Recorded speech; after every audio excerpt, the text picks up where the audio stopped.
Ancient Egypt, for me, has been a real fascinating study for the last several months as I've been preparing these classes.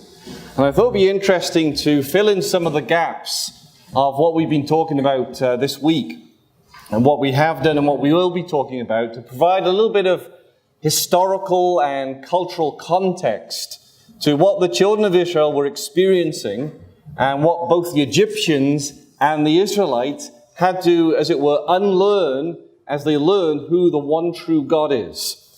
So what we're going to do in this class is split it up into three sections. So we're going to start off by looking at one of the creation myths of the ancient Egyptians.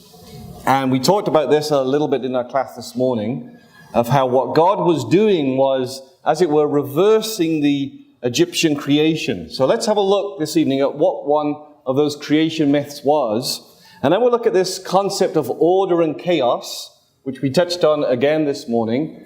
And then what I thought would be interesting was, and this is a little bit counterproductive, because as I was explaining to the teens in the class this afternoon, there is a reason why none of the Egyptians are named in the book of Exodus. There's a very, very good reason. Have you ever looked at that? There's names galore in Exodus, but none of the Egyptians are named. There's no names of the pharaohs, even though there's pharaohs named in other parts of the Bible, and the magicians aren't named. But people like the midwives, they have names. There's a reason behind that. Having said that, we're going to try and name the pharaoh of the Exodus.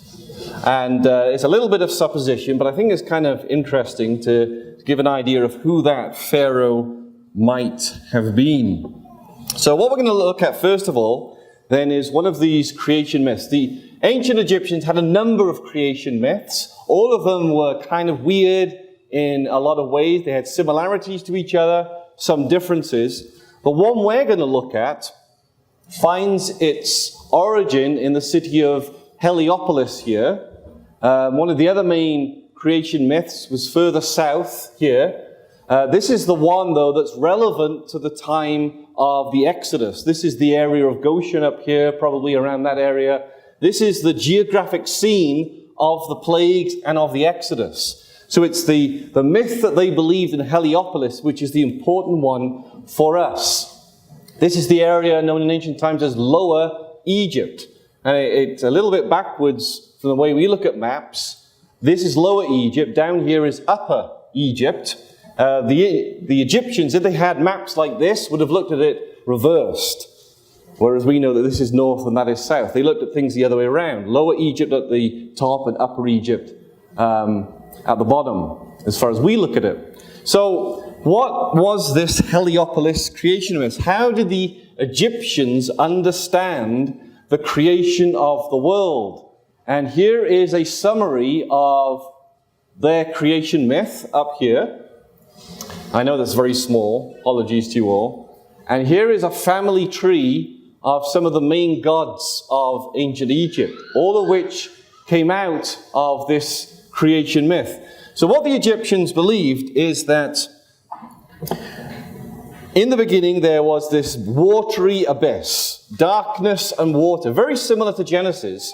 So it starts off similarly to Genesis, but then it goes a little bit astray from what Genesis says. So you'll notice in this summary of the myth that there's this mound here that comes out of the watery abyss. This is the creation of land.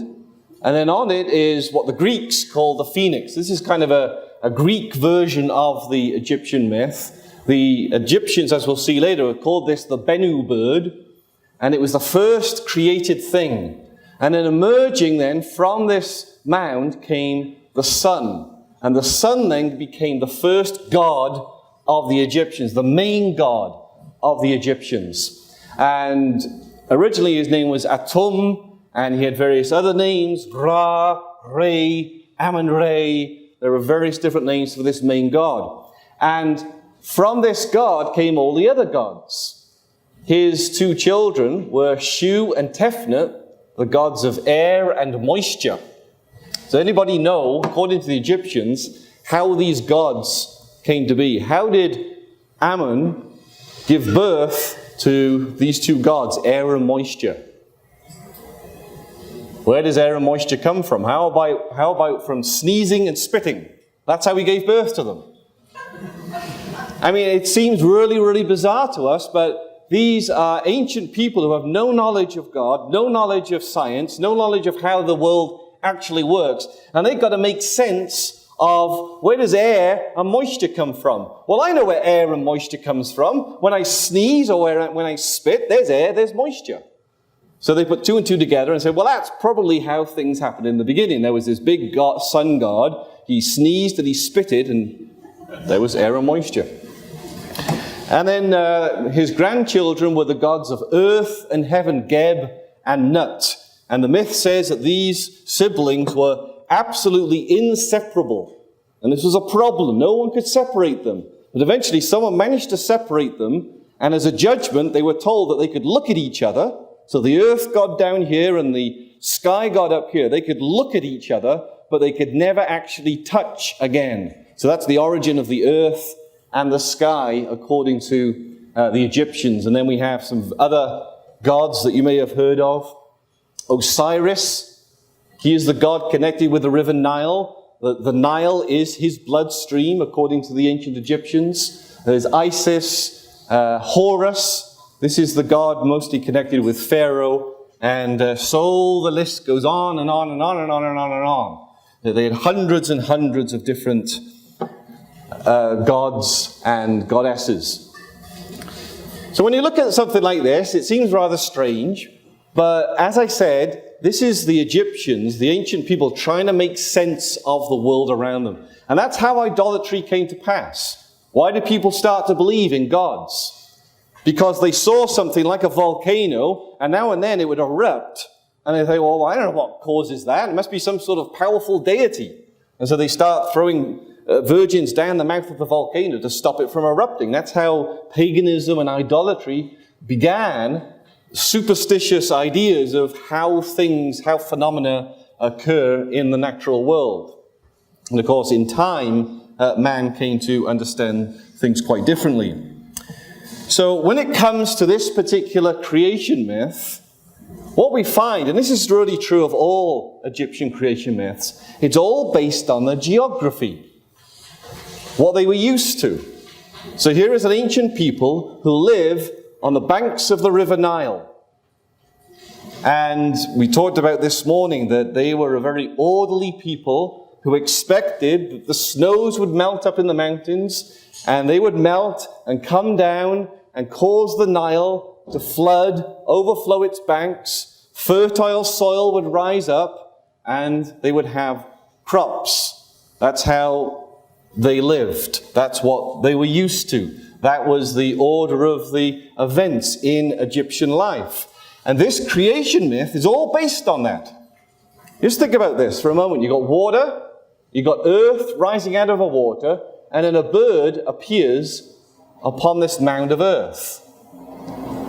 So, this is what happens when the inundation of the Nile occurs. The Nile floods, the waters come over the edge, and it causes land to appear.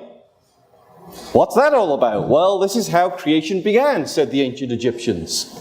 And you can go to Egypt even today, and this is a typical sort of scene that you will see. As soon as the inundation of the Nile occurs, you'll get these little mounds of earth appear, and the very first thing that lands on that mound of earth typically is a bird like a heron. The Egyptians called this the Bennu bird.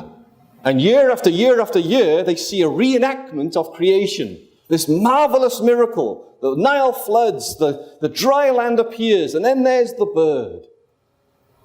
This was, in the minds of the Egyptians, the work of their various gods.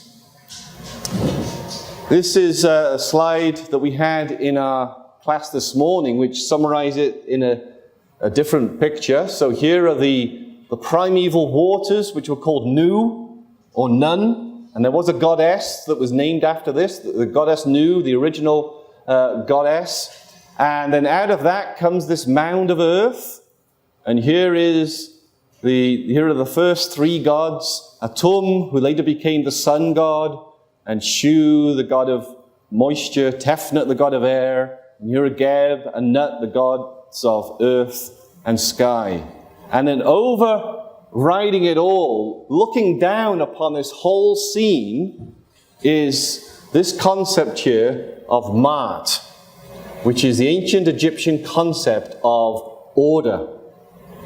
And this for them was extraordinarily important, that this order of things occurred, that the snows did melt, that the water did flood over, that the fertile land did occur, and that the crops then could grow. And for anything to disrupt that was chaos. So when the plagues come, this is all destroyed, as we discussed this morning. Have you ever noticed that the ancient Egyptians are very fond of triangles? You get the pyramids, and you get the pointy bit on the end of their obelisks. Why all these triangles? Well, the origin is this mound of earth. That's the origin of the shape of the pyramid and the top of the obelisk. It's called the Ben stone. Here's one that was dug up in an archaeological dig. Here's a pyramid, here's an obelisk. That's the mound of earth. This is a memorial to that first creation out of the waters. And here then is the Bennu bird, or the phoenix, as the Greeks called him. Here's a heron standing on a mound of earth, and pictured here in some Egyptian relief. So let's talk now then a little bit about order and chaos in Egypt. As I said, this is really, really important to the Egyptians. This is what God is disrupting in the story of the plagues. So I got this excerpt here all about order. I'm not sure whether you can read that at the back, but I blew it up as big as I could. It says that the Egyptian culture was centered on order. Absolutely fundamentally important to the Egyptians was this idea of order. Everything had its due place in the world. And if anything was disrupted that, there were problems to the psyche of the Egyptians. This included religion, society, seasonal change. Everything had to be done in the right order. The goddess Ma'at came to represent the concept of balance and order, because many Egyptians needed to explain the world around them. She was the one that kept the stars in motion, the seasons changing, and maintaining the order of heaven and earth. So they thought there was this overriding concept that governed the behavior of the gods and the seasonal changes and the flooding of the Nile and all sorts of other things. And it was this idea of order or Ma'at. And then if we go down halfway here, the opposing force of this was known in ancient terms as Isfet, or chaos, which also is as near as we can get the idea of sin in the eyes of the Egyptians. So this was the opposite, Isfet. Ancient Egyptians considered the desert beyond the Nile River to be chaotic, whereas the area close to the Nile was considered orderly. Together, these two forces brought balance to the world in which they lived and was an important part of everyday Egyptian life.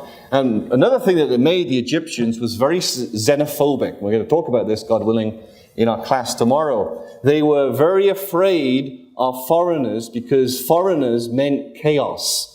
And here they have a group of foreigners in the land of Goshen, and they're a problem. They threaten chaos to erupt. And here come Moses and Aaron, their leaders. And yes, their fears are realized as chaos does erupt in Egypt. And this would have been very, very concerning, very, very frightening for the Egyptians. So the king, Pharaoh, he was very much involved in this concept of Ma'at. Now think about this in relation to why was it that Pharaoh was so hard-hearted? Because part of his office was to establish Ma'at, or order, in Egypt. So Pharaoh was appointed to achieve Ma'at. This is one of his main duties. He had to establish law and order in Egypt. He had to keep and protect justice and harmony by destroying Isfet. So when Moses and Aaron come along, who does Pharaoh think they represent? Order or chaos? I mean, they're causing chaos in Egypt, so Pharaoh puts two and two together and thinks, well, this is Isfet. This is bad for Egypt. And he digs his heels in and says, I'm not going to let this people go. I'm not going to give in to chaos. No way. So responsible kingship meant that Egypt would remain in prosperity and at peace of mind. However, if Isfet were to arise, humanity would decay and return to a primordial state. That is what the Egyptians were afraid of. They were afraid of exactly what the plagues were designed to do. To return Egypt to chaos, this primordial state. Decay was unacceptable as a natural course of events, which meant that the world was separated from the cosmos and away from order. And they were absolutely scared stiff of that. And we're going to show some examples of their writings that express that fear in a moment. There was another god that was associated with chaos. This god Apophis or Apep, various spellings of this particular god, pictured in Egyptian paintings as a serpent, interestingly. This god Apophis, which really represents the concept of chaos, the opposite of Ma'at, of order, was the ancient Egyptian spirit of evil, darkness, and destruction, the arch enemy of the sun god Ra. He was a malevolent force who would never entirely be vanquished. Every night as the sun traveled through the underworld, so when everyone went to bed at night in ancient Egypt, they thought that Ra was making a dangerous journey through the underworld. And since he's gone for 3 days in plague number 9, they're pretty worried that he's been eaten up by this god Apophis. His roar would fill the air and he would launch his attack. They were scared of the dark, big time. That's the problem, of course, is superstition. You cling to these superstitious ideas, and if anything upsets the balance, then you start to worry and become anxious and dig your heels in and reinforce your superstitious beliefs. And that's exactly what happened to the ancient Egyptians. Now let's have a look at a couple of writings that express the Egyptian fear of chaos entering into their lives. This is called the Prophecy of Neferti. It was found in an archaeological dig, and it's dated to about maybe 1,000 years before the Exodus. So it's not written during the time of the Exodus, but what it does is it illustrates how the Egyptians always had on their minds the fear that something like the 10 plagues would occur. So this is just a little part of it. This is the actual text here. And even though I know you can read that, I thought I'd translate it into unreadable, tiny English for you. So I'll just read this to you. What was made has been unmade, says this prophecy. So what was made has been unmade. They were afraid of a reversal of creation. Ra should begin to recreate. The land is quite perished, no remnant is left. Not the black of a nail is spared from its fate. Yet while the land suffers, none care for it. None speak, none shed tears. How fares this land? The sun disk, covered, shines not for people to see. Plague number 9 again, the darkness. Their fears are realized. All happiness has vanished. The land is ruined. Its fate decreed. There's an eerie echo with what the servants of Pharaoh said to Pharaoh in Exodus chapter 9. Egypt is ruined. Deprived of produce, lacking in crops, what was made has been unmade. And it's almost a prophecy of what happened in the time of the plagues. And here's another one. And this fits in with the plagues so much. This is called the Ipuwer Papyrus. There are some ideas that this was actually an eyewitness account of the plagues from an Egyptian point of view. However, we can probably discount that. This, again, was probably written hundreds of years before the plagues. But, again, it expresses the fear of the Egyptians. This is not the whole thing. Again, this is just some selections from it. Plague is throughout the land. That's what they were afraid of. Plague is throughout the land. Blood is everywhere. It's almost as if God was playing with the Egyptians, with their fears, helping them realize, yes, your fears are right. You should be afraid of these things. But what you should be really afraid of is who created all of these things. The river is blood. Obvious echoes with the plagues here. Men shrink from tasting, human beings, and thirst after water. That is our water. That is our happiness. What shall we do in respect thereof? All is ruin. And you can imagine, can't you? You're living on the banks of the River Nile, and you absolutely depend on this order of events happening. If the snows don't melt, you don't have a harvest at all. You're just in desert land. You're at the mercy of the elements then. All animals, their hearts weep. Cattle moan. Behold, cattle are left astray, and there is none to gather them together. Forsooth, gates, columns, and walls are consumed by fire. Lower Egypt weeps. The entire palace is without its revenues. To it belong by right wheat and barley, geese and fish. Forsooth, grain has perished on every side. Forsooth. I'm not sure the Egyptians actually said forsooth. That has perished which was yesterday seen. The land is left over to its weariness like the cutting of flax. The land is without light. It almost reads, again, like the eyewitness account of the plagues themselves. But it expresses what they were afraid of. And it came to pass in the story of the plagues. All right, well, let's now turn our attention to another interesting question, and that is, who was the Pharaoh of the Exodus? And I'm not going to be dogmatic on this. There are various views. It's difficult to get the timing precise to determine who was the Pharaoh of the Exodus. There's not only different chronologies of the Bible out there, there are different chronologies of Egyptian history. So this is not an exact science, but we are going to make an educated guess as to who was the Pharaoh of the Exodus. And you might be sitting there thinking, well, I don't really care who the Pharaoh of the Exodus was. So hopefully, by the time this is finished, you'll be maybe a little bit interested in who the Pharaoh of the Exodus was.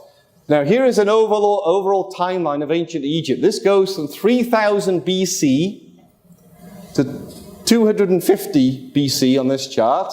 Egypt really continued beyond that into AD, into the Roman period of Egypt. But ancient Egypt spanned thousands of years, over 3,000 years of history. I mean, that's immense. 3,000 years. That's longer than the Roman Empire. It's longer than any other nation really has existed as in a continuous form in its own land. So Egypt is very, very, very significant as far as history is concerned. And probably in ancient history class in school, you learn quite a lot about Egypt. And ancient Egypt was split. These red lines represent the main eras of ancient history, which is split into what was called the Old Kingdom, the Middle Kingdom, and the New Kingdom. Different dynasties existed during each of those kingdoms. And in between those kingdoms were little periods of time where the Egyptians lost a lot of their power and other nations came in and they took over Egypt for a little while, and then Egypt re-emerged as a great power. What we're concerned with is the period of the New Kingdom here, which is the time of the Exodus. And this chart is this New Kingdom period. You're not going to be able to read this. You don't have to. These lines or these colors represent the different dynasties of kings, different families of kings that reigned in Egypt at that time. So in the New Kingdom, there were 3 dynasties, the orange, the green, and the blue dynasty, 18th, 19th, and 20th. And what we're concerned with is this 18th dynasty. And this included such kings as Tutankhamun, one of the most famous ancient Egyptian kings. So the date of the Exodus is rather controversial. But according to Scripture, which is our guide in these things, of course, we can date the Exodus fairly accurately using a passage in 1 Kings chapter 6, verse 1, that states that the Exodus took place 480 years before the construction of Solomon's temple. So we can more or less then get to within a year or two of when the Exodus took place. So we have a ballpark figure to work with. And what we find then is the Exodus really starts in Exodus chapter 1, before the Pharaoh of the Exodus. If you look at Exodus chapter 1 and then chapter 2, the first Pharaoh there dies, and another Pharaoh takes over. So the Pharaoh at the beginning of the Exodus is not the Pharaoh that we're concerned with.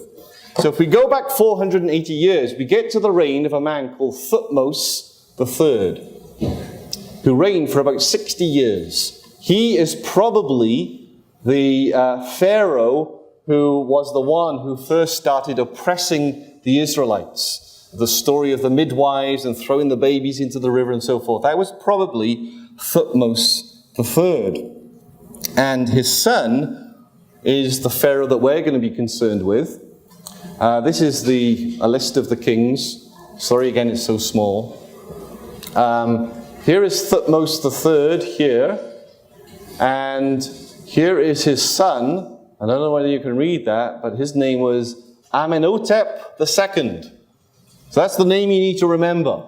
That's the one we're going to suggest was the Pharaoh who Moses and Aaron kept on saying, let my people go, and dug his heels in and said, no, I will not let your people go. His name was Amenhotep II.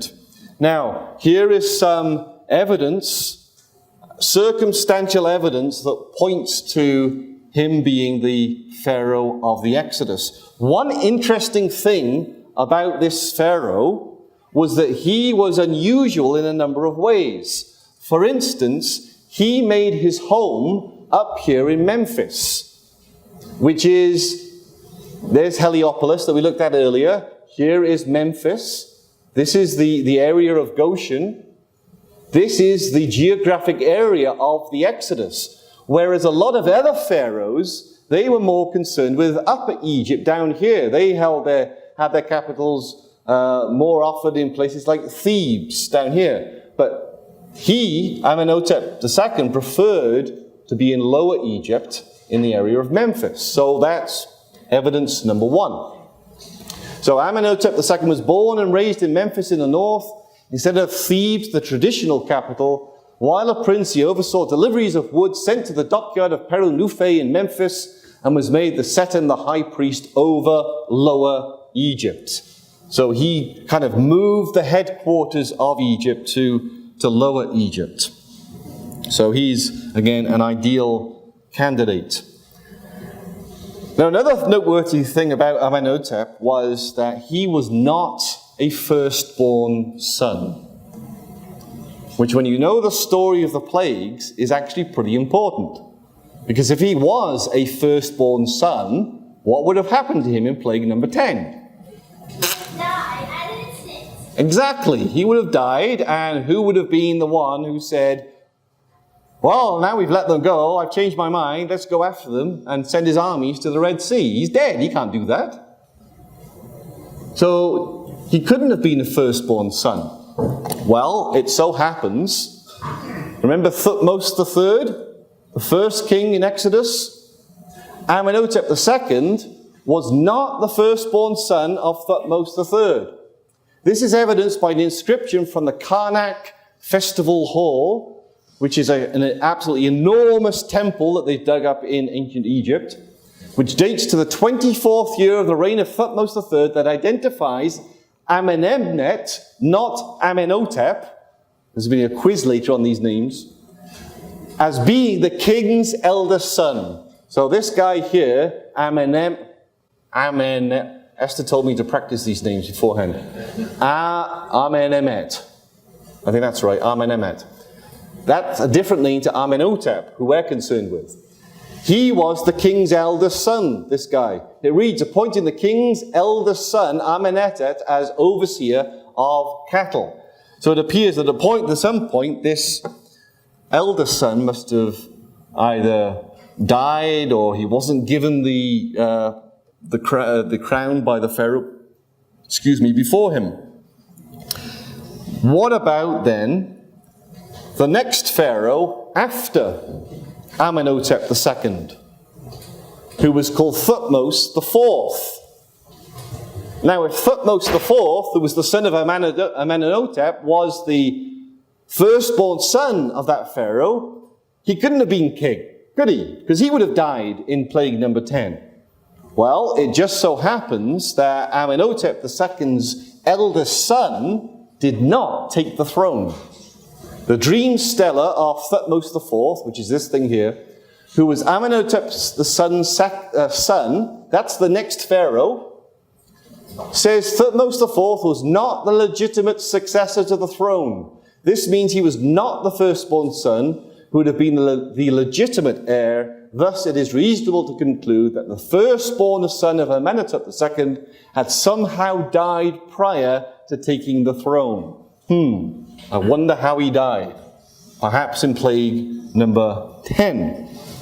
And what we find, brothers and sisters, young people, is the more we look at this Amenhotep II, the more things just kind of click into place. It's like putting a jigsaw puzzle together, and look, everything's emerging just perfect.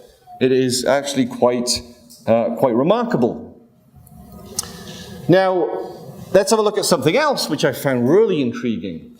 Thutmose III has been described by ancient Egyptian scholars as the Egyptian Napoleon, a man of conquest, a man of power. Thutmose II is often compared to Napoleon, but unlike Napoleon, he never lost a battle. He conducted 16 campaigns in Palestine, Syria, and Nubia, and his treatment of the conquered was always humane. He established a sort of Pax Aegyptica over his empire. Syria and Palestine were obliged to keep the peace, and the region as a whole experienced an unprecedented degree of prosperity.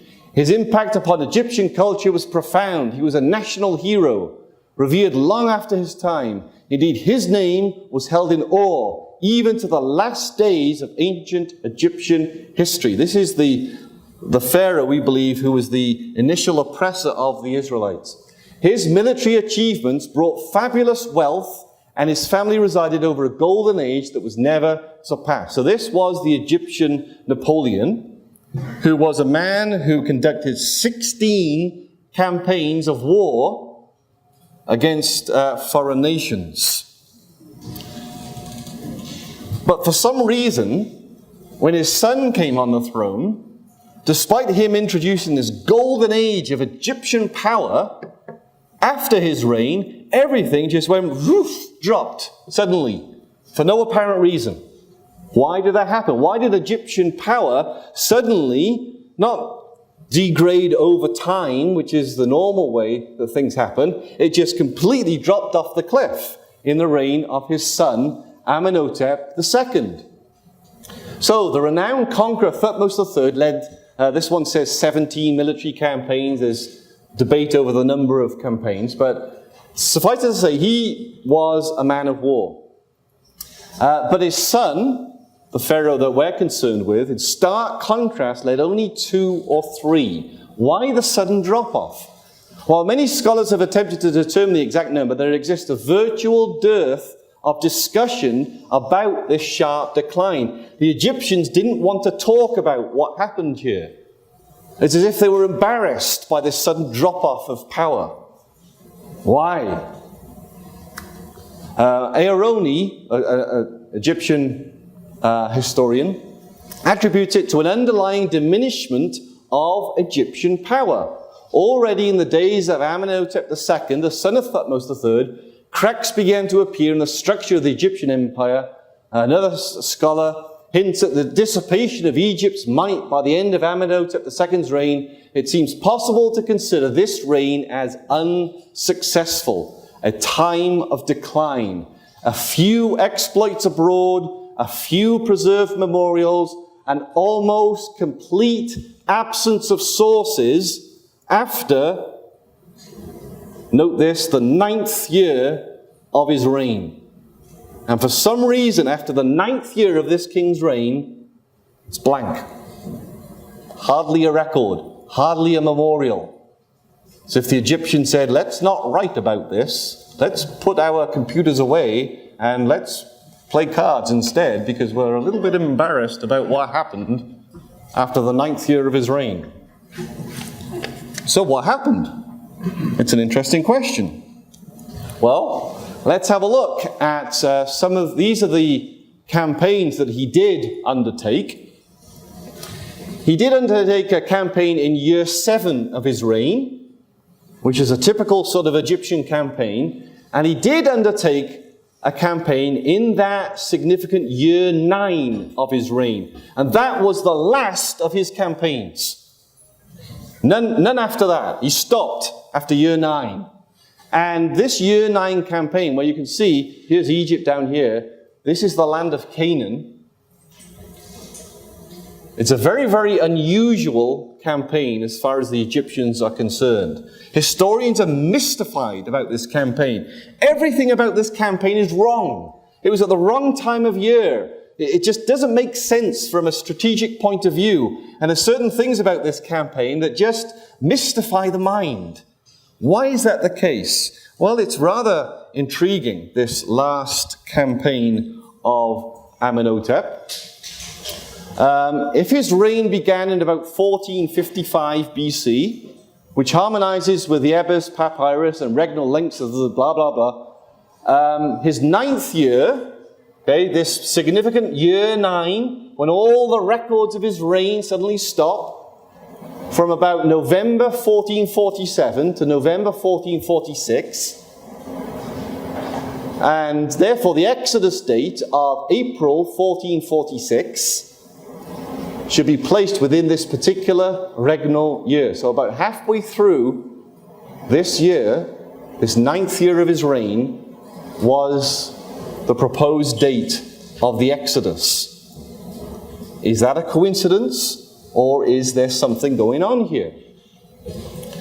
This scholar says the present date would fall in the early part of November, an unusual season for an Egyptian campaign in Asia. They didn't go to war. You remember in the Bible it says in that passage in the story of David and Bathsheba that he didn't go out to war at the time when kings went out to war. There was a season there was a war season.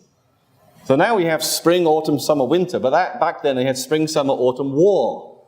And war was not during November. You didn't go to war in November. It wasn't done. But for some reason, this king decided in November he just had to go up to Canaan to do something. Why? What was going on in his mind? What's also unusual about this, and completely out of Egyptian character, they had an ongoing battle with one of their main enemies called the Mitanni, who lived north of Israel. And they kept on having these battles with the Mitanni. It was a bit like the Montagues and the Capulets, and they didn't like each other. But for some reason, they decided to sign a peace treaty at this time, completely out of Egyptian character, with their sworn enemy. So there's a number of things going on here which are kind of unusual. Now here's another thing. When they went on their campaigns, their war campaigns, they used to take people captive. But they weren't like the Assyrians, who used to take this whole mass of people captive. They just took a few select people captive.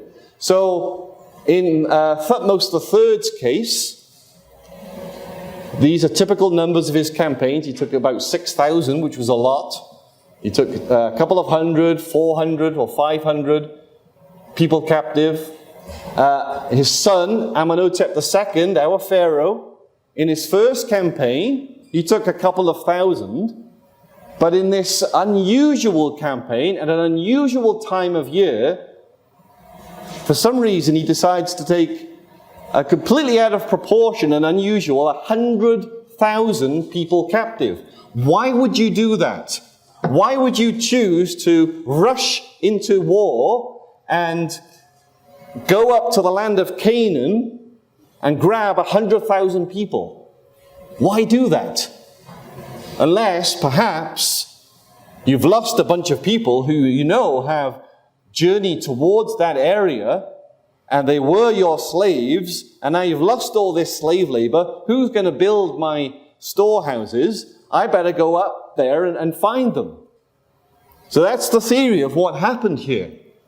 And we sometimes think that Pharaoh actually died in the Red Sea. But there's no evidence that happened. His armies died in the Red Sea. But it's probable that Pharaoh himself did not die in the Red Sea. And so the theory here is that after the dust has settled a little bit, he gathers together a few other people who he can turn into this makeshift army, and he goes up into the land of Canaan with the express intention, I just need to get more slaves. And he brings 100,000 people then back down into Egypt. Then he stops. He says, we don't really have an army that can withstand campaign after campaign. Let's make a peace treaty with our enemies. And let's sort of just regroup a little bit here.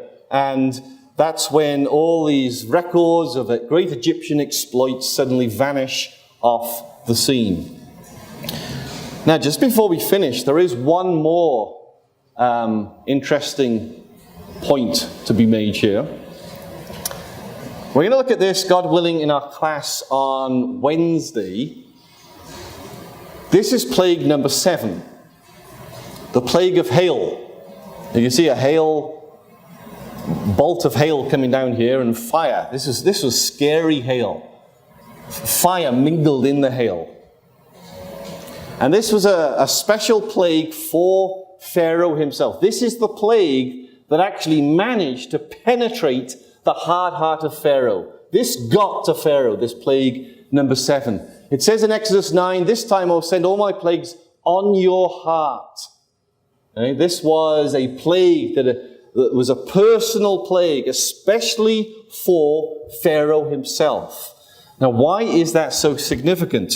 Well, if we were to turn to Psalm 78, there is a poetic reference to plague number 7 in Psalm 78, verse 48, which says, he gave over their cattle to the hail and their flocks to thunderbolts.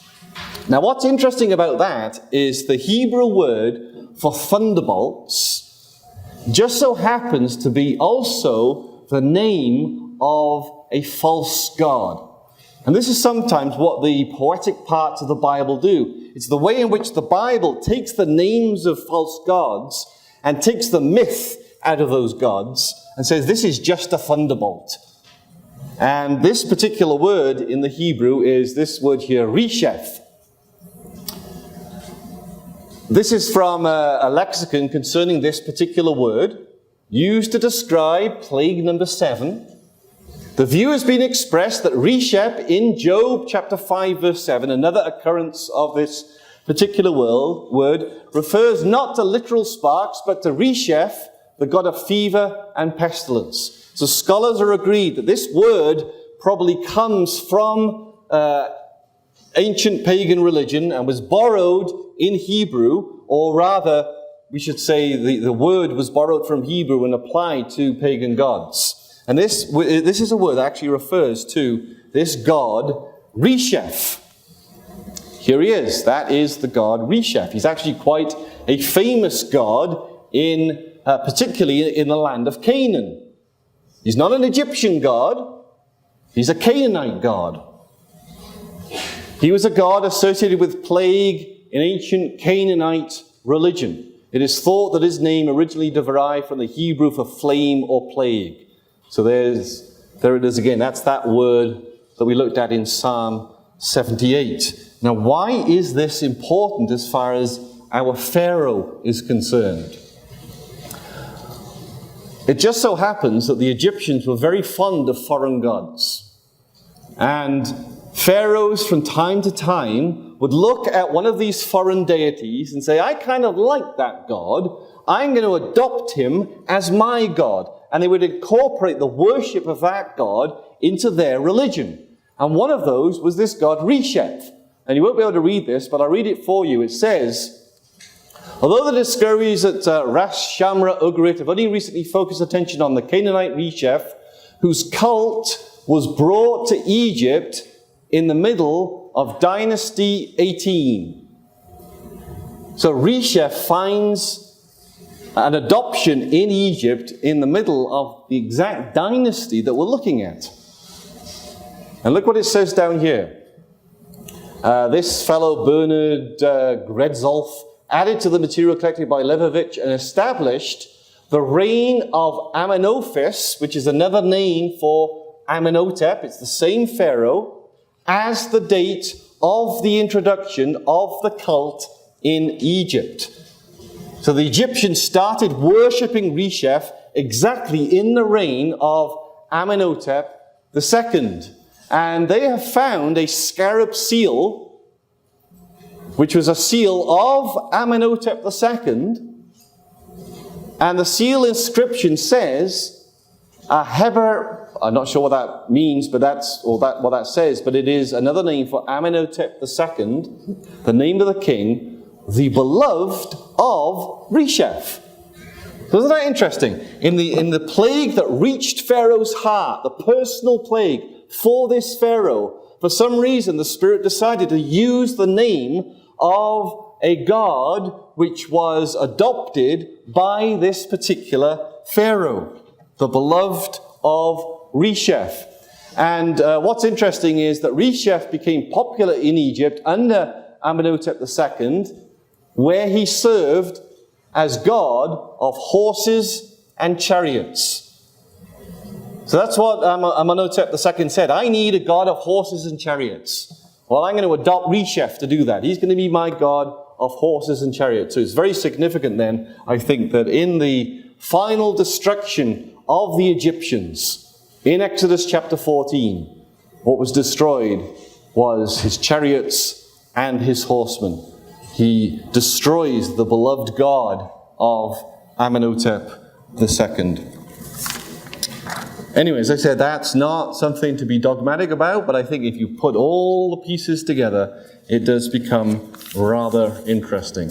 So our time is up, and I recommend, if you're interested, look some more into these pharaohs at the time of the Exodus. It's absolutely fascinating, and it gives you a really good handle on the experiences of Israel in Egypt, and then how that can apply to our experiences too.